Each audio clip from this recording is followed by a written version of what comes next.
우리가 인생을 살다 보면 어쩔 수 없이 겪어야 되는 일이 수없이 많습니다. 그렇기 때문에 그게 인생이 아닐까 그런 생각을 해보게 됩니다. 우리를 힘들게 하는 인생의 세 가지 큰 특징들이 있습니다. 오늘은 그걸 가지고 한번 같이 말씀을 나눠보려고 하는데요. 그래서 저는 그것은 인생의 산불이다.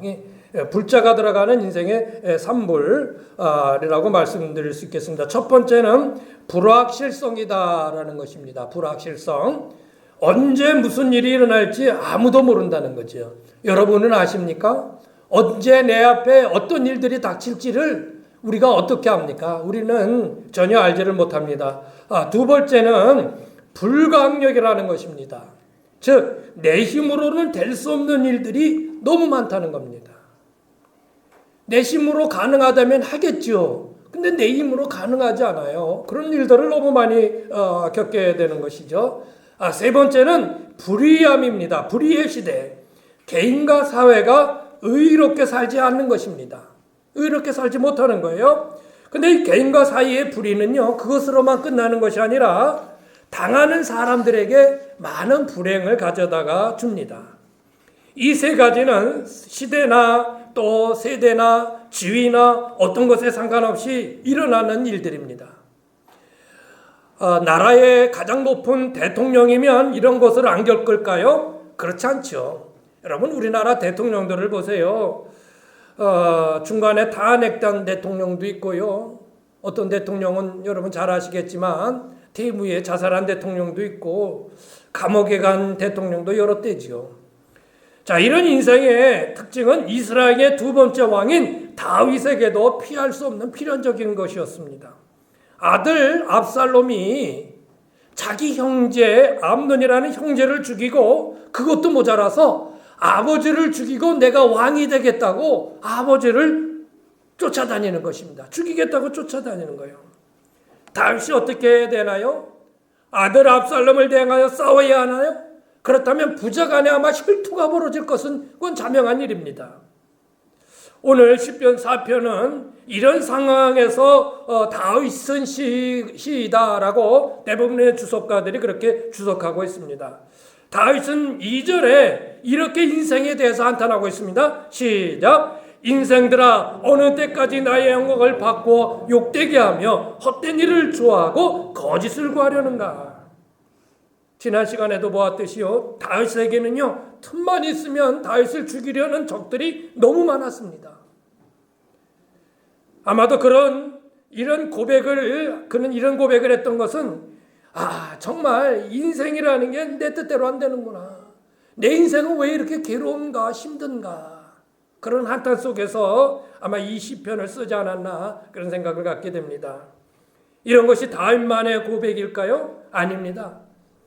사실 개인적으로 겪는 괴로운 일들은요, 경중을 따질 수가 없습니다. 어떻게 하면 어떤 사람은 더 저 사람은 엄청나게 힘들겠다. 당신은 겪는 어려움은 그건 어려움도 아니야. 이렇게 말할 수 없다는 겁니다. 힘들고 어려운 일들의 경중을 따질 수 있는 것은요, 그것은 개인적인 느끼는 경험이기 때문에 어떤 객관적으로 수치를 정해서 이거는 상당히 힘든 일, 이거는 상당히 덜 힘든 일, 그렇게 정할 수 없다고 하는 것입니다. 예를 들어볼까요? 3살짜리 아이가 엄마가 장난감을 안 사주는 거에 대해서 그냥 막 울고불고 합니다. 그냥 발버둥을 칩니다. 아마 그 아이에게는 장난감을 안 사주는 그 엄마의 일로 인해서 아마 죽고 싶은 심정일지도 모릅니다. 정말 어떤 애들은요, 시장 바닥에서 그냥 뒤집어져서 막 발버둥 치는데, 저래다 죽겠다, 막 이런 생각도 들을 정도예요. 그 아이에게는요, 생사를 건 그런 울음일 수도 있다는 거예요. 군대 간 청년이요, 사회에서는 하루 종일 스마트폰을 들여다보고 있었는데, 군대 가니까는 스마트폰을 하지 못하는 거예요. 스마트폰을 하지 못하는 그런 불편함, 그런 힘든 것 때문에 자살하고 싶은 충동을 느낄 수 만큼 괴로운 일이 그에게 될 수 있다는 거예요. 실제로 그래서 군대 간 아이들 가서 자살한 아이도 있습니다. 사회에서는 내 마음대로 게임하고 내 마음대로 스마트폰 보고 뭐 텍트 나고 이랬는데 군대 가서는 그게 안 돼요. 그러니까 자살하니까 안 되겠다. 그냥 스마트폰 좀 그 일정 시간 주자. 그리고 줬다며. 여기 여기 얼마 전에 제 낸 애들 아마 그런 거 있을 거예요. 저녁 시간에는 스마트폰을 주나? 하고 마음대로 게임도 하고 그러라는 겨. 야, 참네. 아이들이 그거 못 견딘다는 거예요. 사회에서는 막 갔는데 군대에서 못하게 되니까. 한 가정의 가장이 어느 날 갑자기 직장에서 명예퇴직을 당했습니다. 그냥 강제로 퇴직당한 거예요. 그래서 가족의 생계를 걱정해야만 하는 것이 있을 때 그 가장의 어깨에 들여진 짐은요, 누구도 예측할 수 없는 아주 무거운 짐일 것입니다. 예. 어떤 사람은 저 사람은 되게 힘들 거다 저런 일이 당해서 저 사람은 뭐 저거나 뭐 이렇게 할 수 있는 게 아니에요. 예. 우리가 살아가면서 겪는 수많은 어려운 문제들은 그 개인에게 있어서는 참 힘든 일, 어떤 사람은 도저히 감당할 수 없는 일, 그런 일처럼 느낄 때가 있다는 것입니다. 그러면 여러분, 이런 시대에 우리가 살아갈 수 있는 인생의 해법은 뭘까요? 어떻게 살아가야 될까요? 그냥 죽으나 사나 그냥 꾹 참고만 살아가요? 오늘 저는 이런 어려운 시대에 우리를 힘들게 하는 그런 일들 속에서 어떻게 하면 이것을 잘 풀어나갈 수 있는 인생의 해법이 뭘까 하는 것을 오늘 본문의 말씀을 통해서 같이 좀 은혜를 나누고자 하는 것입니다. 첫 번째는 뭐예요? 불확실성은요, 뭐예요? 하나님의 의로우신 판단을 믿으라는 것입니다. 아멘. 1절의 시작에 이렇게 시작하고 있습니다. 내 의의 하나님이여 라고 하나님을 부르고 있습니다. 다윗에게 그의 아들 압살롬이 반역하여 자신을 죽이려는 것을 그 일이 일어나기 전까지는 상상도 못했습니다. 그런데 다윗은 태어났습니다. 아니, 아들이 죽이겠다고 쫓아다니는데도 불구하고 태어난 마음을 가졌다는 거예요. 왜 그랬을까요? 하나님은 의로운 분이시기 때문에 그렇다는 겁니다. 하나님은 의로운 분이시다. 시편 119편 137절 여호와여 주는 의로우시고 주의 판단은 정직하시니이다. 하나님은 의로우시고요, 하나님이 하시는 판단은 정확하다는 거예요. 사람은 잘못된 판단을 할 수가 있습니다. 개인의 주관적인 생각이 있어서 또 자기의 욕심이 있어서 자기의 이기심 속에서 잘못된 판단, 자기의 유익한 판단으로만 하려고 하는 그런 습성을 가지고 있습니다만은 하나님은 그렇잖아요. 아주 정확하게 무엇이 옳고 무엇이 그른가에 대해서 판단하신다는 거예요. 고린도전서 4장 4절 바울은 이렇게 고백합니다. 시작. 내가 자책할 아무것도 깨닫지 못하나 그러나 이를 인하여 의롭다함을 얻지 못하노라. 다만 나를 판단을 하시는 이는 주시니라. 바울은요, 자기가 자신을 생각할 때 난 뭐 잘못한 게 없다는 거죠. 그렇게 바울 그렇게 특별하게 잘못한 거 없어요. 그럼에도 불구하고 나는 의로운 사람이 아니다. 오직 의로운 분은 한 분이시니 하나님. 그 하나님이 판단하실 것이다. 이렇게 생각하는 것입니다. 옳고 그름의 판단은 하나님이 하십니다. 그 하나님은 인간과 같지 않습니다. 올바르게 판단하셔서 결국은 의로움을 세워주시는 분이 우리 하나님이신 것입니다. 그것을 믿으라는 겁니다. 그것을 믿으라는 거예요. 여러분, 우리 앞에 어떤 일이 일어날지는 우리 아무도 모릅니다. 그러므로 우리는 그저 하나님의 의로우심을 바라보고 나갈 수밖에 없는 것입니다. 모든 역사의 주관자는 우리 하나님입니다. 사람이 하는 것 같지만 아닙니다. 하나님이 하십니다. 그리고 최종 심판자도 역시 우리 하나님이십니다. 우리가 앞날을 모두 예측하여 다 대비할 수만 있다면 무슨 걱정이 있겠습니까? 근데 우리는 그렇지 못하잖아요. 우리는 신이 아니잖아요. 그러니 삶 속에서 일어나는 모든 일에 대해 의로우신 하나님 앞에 맡기며 나가는 것입니다. 하나님은 의로우십니다. 나의 이 힘들고 억울한 일들을 우리 하나님께서 의롭게 판단해 주시옵소서. 그 맡기고 나가는 거죠. 페르시아의 국무총리 다니엘이라는 사람이 있습니다. 이 다니엘은 유대인이요. 유대인인 그 이방인인 유대인이 페르시아라는 그 엄청난 큰 나라에 가서 국무총리가 됐습니다. 그러니 그를 시기하는 사람이 얼마나 많겠습니까? 어떻게 하면 저 국무총리 자리에서 끌어내릴까? 예. 우리나라도 뭐 하면 그냥 헐뜯고 그냥 연하야나 서로 잘했다고 아유 잘했네 그거 박수 쳐주는 일 절대로 없어요. 무조건 헐뜯고 보는 거야. 다윗을 이제 모함을 해서요. 그만 다윗이 그 모함에 걸려들었어요. 뭐 자세한 얘기는 안 할게요. 그래서 다윗이래요. 죄송합니다. 다니엘. 예, 헷갈립니다. 다니엘이 그 모함에 걸려드는 거예요. 그래서 다니엘을 사자들이 우글거리는 사자굴 속으로 다니엘을 집어던져서 그를 죽게 한 것입니다. 근데 어떻게 됐어요? 하나님께서 그 사자굴 속에서 다니엘을 살려내셨고 그를 모함했던 사람들이 대신 그 사자굴 속에 들어가요. 발이 땅에 닿기 전에 사자가 와서 그냥 물어 뜯어가지고 그냥 죽고 맙니다. 결국은 의로우신 하나님께서 세워주시는 것입니다. 예. 그러니 여러분 어떤 일을 당하거나 정말 여러분에게 억울한 일이 여러분에게 일어난다 할지라도 그것 때문에 속 끓일 이유가 없습니다. 그저 의로우신 하나님 보고 하나님께서 해결해 주시리라. 하나님께서 올바로 판단해 주시리라. 그렇게 믿고 나가십시오. 아셨습니까? 그것이 불확실성의 시대에 살아가는 인생의 지혜고 인생의 해법입니다. 그 일일이 어떻게 그걸 다 그냥 괴로워가지고 그걸 다 신경 쓰고 그렇게 살아갑니까? 의로우신 하나님. 하나님이 판단해 주셔서 하나님이 해결해 주세요. 그냥 넘어가는 겁니다. 그 언젠가 모르게 그것이 해결되어졌고 또 하나님께서 올바르게 판단해 주셨다는 것입니다. 그래서 불확실성의 시대에 의로우신 하나님이 의롭게 판단해 주실 것을 믿으며 그것을 바라보고 나가라. 두 번째는 뭘까요? 불가항력입니다. 내가 할 수 없다는 거예요. 내가 할 수 없다. 내가 할 수 없으니 어떻게 해요? 하나님께 은혜를 구하는 것이죠. 여러분이 모든 일을 다 할 수 있어요? 없어요. 우리는 하나님처럼 전지전능하지를 못해요. 오늘 1절의 말씀해 보니까요. 곤란 중에 나를 너그럽게 하셨사오니 내게 은혜를 베푸사. 다윗은 그렇게 기도하고 있어요. 내게 은혜를 베풀어 주소서.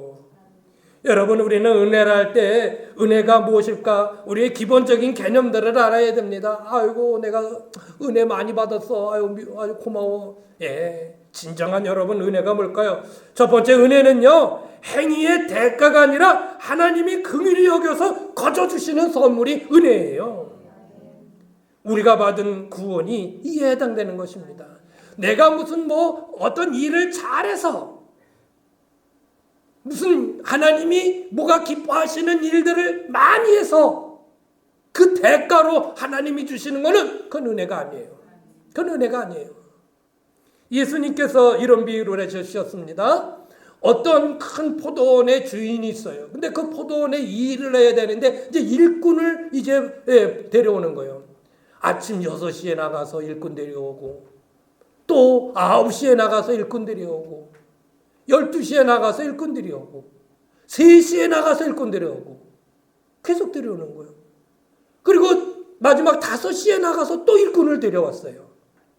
그랬는데 일을 다 하고 이제 일을 다 끝마쳤어요. 몇 시에 끝마쳤냐? 6시에 일을 끝마쳤어요. 그러니까 아침 6시에 나온 사람은 저녁 6시까지 했으니까 얼마나 많은 일을 한 거예요. 그런데 이제 그 일을 많이 한 사람은 내가 저 5시에 와가지고 1시간밖에 일한 사람보다는 내가 품삯을 많이 받겠지. 그리고 기대하고 있었는데 이게 웬걸? 그냥 한 데나리온을 주는 거예요. 그냥 하루 품삯을 주는 거예요. 이상하다. 그러면 저 마지막에 5시에 와서 1시간 한 사람은 그러면 반도 안 주겠지. 없어요. 이게 웬일이요? 그 사람한테도 한 데나리온을 주는 거예요. 그래가지고 화가 났어요. 아니 나는 아침 새벽 6시부터 일어나가지고 6시까지 일했으면 나는 많이 줘야 되는 거 아니냐고. 어떻게 5시에 와서 1시간밖에 일하는 사람을 똑같이 품삯을 주냐고. 우리가 볼 때는 그게 맞지 않죠. 부당한 거죠. 그런데 주인이 이렇게 얘기를 합니다. 한번 보세요. 마태복음 20장 13절인데요. 시작. 주인이 그 중에 한 사람에게 대답하여 이르되 친구여 내가 네게 잘못한 것이 없니라. 내가 나와 한 데나리온의 약속을 하지 아니하느냐. 내 것이나 가지고 가라. 나중 온 이 사람에게 너와 같이 주는 것이 내 뜻이니라. 불평은 자신의 일한 만큼의 대가를 받겠다고 하는 사람에게 나오는 게 불평이고요. 은혜는 자신이 받을 만한 자격자가 되지 못한 것을 아는 사람이 받는 것이 은혜인 것입니다. 여러분은 누구도 하나님 앞에 받을 만한 은혜를 한 행동이 없어요. 우리 인간은 다 죄인이고 부족하고 하나님 앞에 뭐 그렇게 대단한 게 없어요. 그런데도 여러분, 하나님께서는 여러분에게 은혜를 부어주셨어요. 여러분을 구원해 주셨어요. 이게 은혜라 이 말이에요. 은혜로 말미암아 너희가 구원을 받았나니 이것이 너에게서 난 것이 아니요 하나님의 선물이라. 에베소서 2장 8절 하나님의 선물이에요. 이건 행위에서 난 것이 아니 누구든지 자랑치 못하는 게 아니에요. 내가 뭔가 잘 살고 내가 뭔가 좋은 일을 많이 하고 뭐 깨끗하게 살고 의롭게 살고 선한 일을 많이 해서 내가 천국에 간다면 그 대가죠. 그런데 나는 그런 게 하나도 없어요. 그저 내 자신 돌아보면 죄인일 수밖에 없는 거예요. 그런데 나를 어여삐 여기셔서 하나님의 나라에 천국에 가는 천국 백성으로 삼아주셨어요. 그래서 그걸 뭐라 그래요? 그거를 은혜라고 하는 겁니다. 그게 은혜예요. 그게 은혜. 은혜 중에 가장 근본이 되는 은혜, 이 구원의 은혜예요. 여러분, 이 은혜를 아는 사람은 뭘 어떻게 하나님 뭐 말씀대로 어떻게 살라 뭐 하나 이거 다 필요 없어요. 이거 다 필요 없어요. 성경의 말씀 다 의미 없어요. 이 은혜를 알면요, 정말 나 같은 죄인이 이렇게 구원받았다는 이 은혜를 알면 그냥 스스로 하게 돼 있어요. 스스로 하게 돼 있어요. 나 잘났다고 어디 가서 말할 수도 없고요. 하나님 앞에 뭐 일어나고 할 수도 없고요. 예, 그저 겸손히, 그저 감사하면서, 그저 모든 하나님이 뜻을 생각하면 그냥 스스로 할 수밖에 없는 거예요. 이 은혜를 아는 사람은. 예. 근데 이 은혜가 깊숙이 들어오지 못하다 보니까는 그냥 제대로 알지 못하니까는 늘 내 자신이 살아있게 되고 주장하게 되고 자기 자신을 드러나게 되고 그렇게 되는 것이죠. 또 은혜가 뭘까요? 내가 할 수 없는 것들을 할 수 있게 해주는 게 은혜입니다. 인간이 자신에 대해 가장 무기력해 느끼는 때는요, 어떤 상황 앞에서 내가 할 수 있는 일이 아무것도 없다는 거예요. 그럼 너무 무기력하죠. 내가 할 수 없는 것이기 때문에 하나님께 해달라고 그 은혜를 구하는 거예요. 무엇이든지 다 할 수 있는 오직 한 분 하나님이십니다. 연약한 우리는 아무것도 할 수 없을 때 그저 우리는 그 하나님께 구할 수밖에 없습니다. 1절의 말씀 보면요, 내 의의 하나님이여 내가 부를 때 응답하소서. 곤란 중에 나를 너그럽게 하셨사오니 내게 은혜를 베풀어 주소서. 하나님 내게 은혜를 베풀어 주소서. 다윗은 불가항력적인 상황에 부딪혔을 때 하나님께 해결해달라고 하나님의 은혜를 구하는 것입니다. 사랑하는 여러분, 여러분이 어떤 일에 한계를 느끼게 된다면 그때가 바로 하나님께 은혜를 구할 기회입니다. 야, 내가 할 수 없구나. 내가 정말 할 수 없는 일이구나. 도저히 내 힘으로는 불가능하거나 그렇게 느낀다면 그때가 하나님께 은혜를 구할 때다, 이 말씀이에요. 이사야 41장 14절에 보면요, 버러지 같은 너 야곱아, 하나님은 그렇게 말씀하고 있어요. 뭐요? 야곱 이스라엘 백성들을 향하여서 너 버러지 같다. 여러분, 이것은요 인간을 비하하는 말씀이에요? 그게 아니에요. 인간은 연약한 버러지같이 그렇게 연약한 존재라는 거예요. 여러분이나 저나 아주 연약해요. 아주 연약해요. 예? 뭐 운동을 아무리 많이 했거나 적게 하거나 인간은 다 연약해요. 장미가시에도 찔려가지고 죽는 사람이 있어요.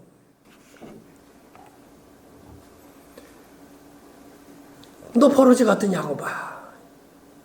그 이스라엘 민족을 뭐 비하시키는 게 아니야. 너희들 이렇게 약하다. 자, 그러면서 여러분 한번 이 말씀 읽어볼래요? 이사야 41장 14절 시작. 버러지 같은 너 야곱아, 너 이스라엘 사람들아 두려워하지 말라. 나 여호와가 말하노니 내가 너를 도울 것이라. 내 구속자는 이스라엘의 거룩하니라. 비록 너희들은 버러지처럼 그렇게 약한 존재지만 내가 너를 도와줄게. 내가 너를 도와줄게. 여러분, 우리는 하나님의 도움 없이는 살 수 없어요. 근데 우리는 참 얼마나 인간이 교만해요. 내 힘으로 살 수 있다고 그러잖아요. 내 주먹에 힘 믿고 사는 거예요. 내 힘으로 살아갈 수 있다고 그래요. 그게 인간의 참 교만하고 참 거만한 모습이죠. 하나님은 우리 연약한 그의 자녀들을 향하여 그냥 그렇게 내버려 두지 아니하시고요. 내가 너를 도와줄게 라고 말씀하시고 있는 것입니다. 그래서 우리는 할 수 없지만 하나님께서 해주시니 그것이 은혜인 것입니다. 또한 은혜는요, 변함이 없어야 돼요. 잠깐 있다가 없어지는 거, 그거 무슨, 그래서 성경에 은혜라고 하는 헬세드는 자비, 긍휼, 인애, 이 다 같은 뜻입니다. 하나님이 우리를 향하신 이 자비로우심, 긍휼하심, 인애로우심은요, 영원하다고 성경 우리에게 말씀하고 있어요. 부모님의 은혜, 우리에게 베풀어 주신 은혜는 어떤 상황에서도 없어지지 않죠. 부모님의 은혜가 얼마나 귀합니까? 그러나 그 부모님의 은혜도요, 우리에게 지속되지 않아요. 언젠가는 우리 곁에서 부모님들은 다 떠나가기 때문입니다. 그러나 하나님 우리를 향한 그 은혜는 변함이 없습니다. 이 땅에서뿐만 아니라 영원히 우리에게 변함이 없다고 하는 것입니다. 이것이 바로 하나님이 우리에게 베풀어 주시는 은혜인 것입니다. 자, 내 힘으로 불가능할 때 어떻게 해요? 모든 것의 은혜가 풍성하지 그 하나님께 구하는 것이요. 하나님의 은혜를 구하세요. 그러니까 여러분, 2주간도 사다가 힘들고 어려울 때 하나님 제게 은혜를 주세요 라고 기도하세요. 그러면 하나님이 주시잖아요. 마지막 세 번째는요, 불의의 시대에 우리는 어떻게 해야 되느냐? 하나님께 평안과 안전을 맡기는 것입니다. 인간이 의롭지 못하다는 것은요, 어제 오늘의 일이 아니죠. 이런 불의한 인간을, 불의한 사회를 만들고요, 이 안에서 사는 우리들도 역시 불행할 수밖에 없습니다. 최근요, 음주운전으로 인한 사고가 아주 빈번하게 일어나고 있어요. 요새 이제 어떻게 더 그렇게 음주운전 사고가 많이 일어나는지 모르겠어요. 그래서 법을 강화했어요. 민식이법, 무슨 윤창호법, 이런 것들이 더 있는데요. 그래도 여전히 음주운전 사고는 일어나요. 술을 먹는 건 자유입니다. 그러나 음주운전을 해서요, 힘없는 어린아이들이 희생을 당합니다. 그 어린 유치원 아이들이, 그 초등학교 애들이 뭔 잘못이 있어요? 왜 학교 가는 애를 왜 술 먹고 들이받아가지고 애들을 죽이냐 말이에요. 왜 죽게 하냐요. 참, 한 집의 가장이 아무런 이유 없이 죽음을 당해가지고요, 남은 가족들이 평생을 사는 동안 불행을 겪으면서 살아야 되는 일들이 왜 우리 가운데 일어나냐 말이죠. 한 개인의 불의한 행동은 여러 사람들을 고통스럽게 만듭니다. 청소년들이요, 요새는 청소년의 마약 우리나라에도 아주 큰 문제거리가 됐습니다. 10대들의 마약률이 아주 심각할 정도로요, 인터넷을 통해서요 아주 쉽게 구할 수 있고요, 마약을 구하는 게 피자 한 판만 값이면 산답니다. 마약을 인터넷에서. 그럴 정도로 아주 문제가 많이 생겼어요. 거리에서요 음료수에다가 마약을 타서 주는 시대가 돼버렸어요.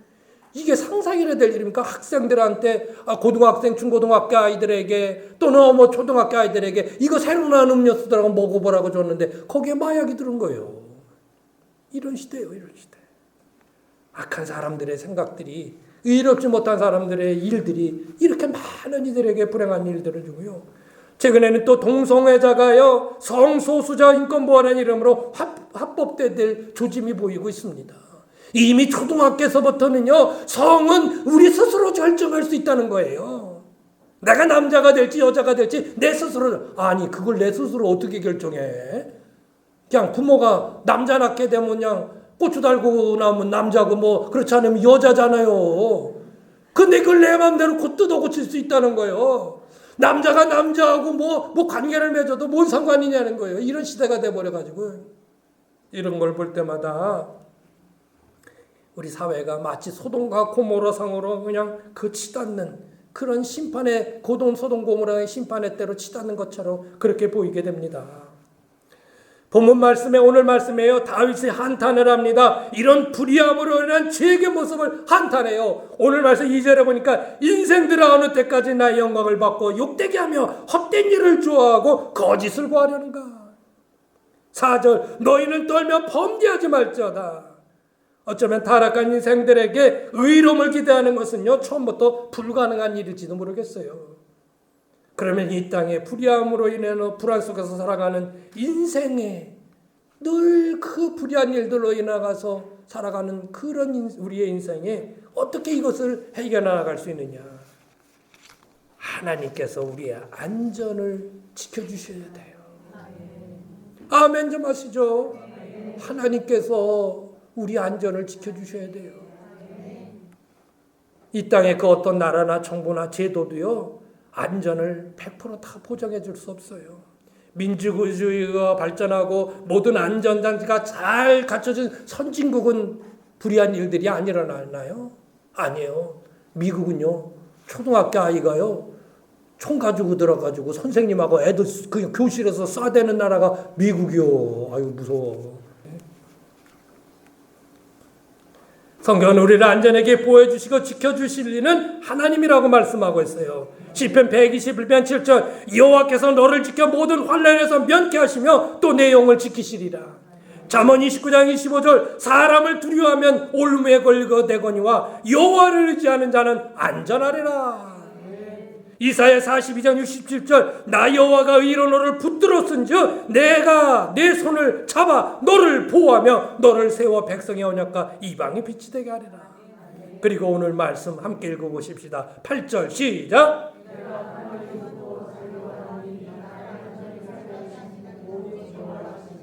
나를 안전하게 살게 하시는 이는 오직 하나님이시다. 오직 여호와시다. 여러분의 자신이나 여러분의 자녀들이나 우리가 다 책임지고 돌봐줄 수 없습니다. 모든 것에 안전을 책임지신 우리 하나님께 의탁하십시오. 우리 어린 아이들을 이제 애들 나와서 이제 선물도 줄 건데 이 아이들을요, 이 미래에 어떻게 아이들이 아무 일 없이 자라나게 할까? 여러분 그런 걱정 한 번 할 동안 한 번 더 기도하십시오. 하나님. 주님의 천사가 이 아이를 내 아이를 잘 보호해 주세요. 그리고 기도하시라요. 그 하나님이 보호해 주셔야 돼요. 그것으로 끝나야 되나요? 내가 의롭게 살아야 돼요. 다른 사람이 불의하게 산다곤 나도 그렇게 살아요? 아니요. 예수 믿는 사람들은요 의롭게 살아야 돼요. 5절 말씀 의의 제사를 드리고 여호와를 의지할지라. 아니 우리가 의롭게 살아야 하나님 불의한 것으로부터 우리를 안전하게 보호해주세요 라고 기도할 수 있지. 내가 의롭지 못하게 살면서 하나님 보호해주세요 그러면 되겠어요? 안 되죠. 그래서 이 불의한 시대에 우리가 어떻게 살아가게 됐냐. 모든 안전을 하나님께 의탁하고 나도 의롭게 사는 것입니다. 자 말씀을 마치겠습니다. 오늘 우리가 인생을 살면서 어쩔 수 없이 겪어야 되는 이 세 가지의 일들, 이 산불시대, 불확실성, 어떤 일이 일어날지 모르는 불확실성, 내가 내 힘으로 할 수 없는 불가항력, 그리고 불의의 시대, 이런 세 가지 불자가 우리의 삶을 짓누르고 있습니다. 어떻게 해야 되나요? 불확실성의 시대에 살아가는 우리는 의로우신 판단을 하나님께 맡기고 하나님 해주세요. 하나님만이 의로우시니 하나님이 의롭게 판단해 주세요. 불가항력은 뭡니까? 내 힘으로 할 수 없으니 하나님께 은혜를 구하는 것이요. 불의의 시대는 어떻게 해요? 하나님께 평안과 안전을 의지하면서 나는 이 땅에 불의에 빠지지 않고 사는 것입니다. 결국은 하나님밖에 없어요. 사랑하는 여러분, 우리의 인생이 안개 속 같습니다. 그러나 그렇다 할지라도 밝히 보시고 판단하시는 그 하나님을 의지함으로 여러분 가운데 평안과 안전을 누리는 복된 여러분 되시기를 예수님의 이름으로 축원합니다.